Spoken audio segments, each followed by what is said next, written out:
Good day, everyone. I am Crizella Aquino, and welcome to my podcast. And I will tell you a novel story, Dekada 70 by Miss Lualhati Bautista. The Dekada 70 is translated into English as the 1970s as a Filipino novel written by Miss Lualhati Bautista. It is originally published in 1983. The novel Dekada 70 is to know what struggles of typical Filipino family and what are their experience trying to survive the martial law under former President Ferdinand Marcos. First things, I would just like to say some introduction about the book. Dekada 70 was set during Marcos regime, and it was one of the political novel that depicts during point of view about the martial law. This book made me appreciate the life more in this current life and state that we are in much to say. We're still lucky to not experience suppression life before we can consider ourselves more free, though we're not completely compared to the past.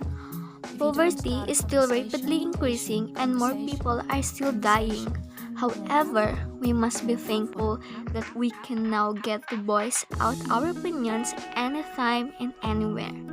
Though, aside from that, the book is also feminist. Well, feminists dominate the political point of this book.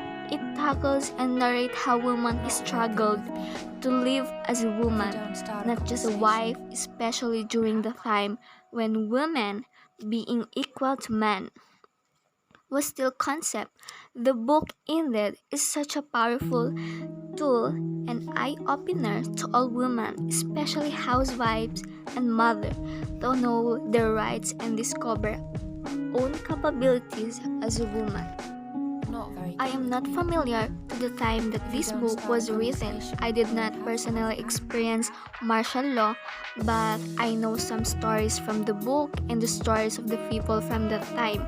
I could say that Miss Lualhati Bautista is such a nice storyteller because she made me feel and made me experience the struggles of the people in that time just by reading the book. From the moment you read the first 10 chapters, you will be automatically be dragged to the past.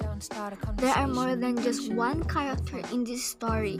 It was not just about Amanda and the mother of 5 boys, Jules, Isagani, Eman, Jason, and Bingo.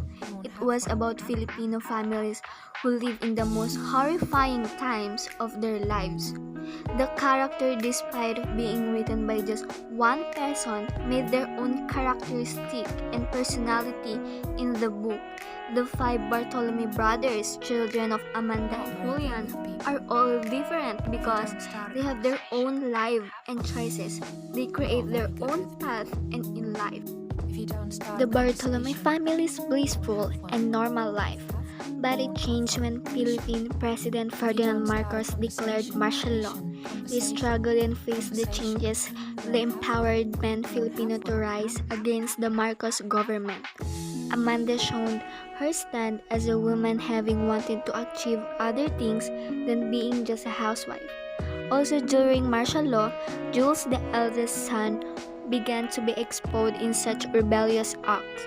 His parents already had suspicions about him being an anti-government. At first, his parents did not approve with him, but later on they learned to accept their son's decision and eventually became proud of him despite the fear and anxious of losing him.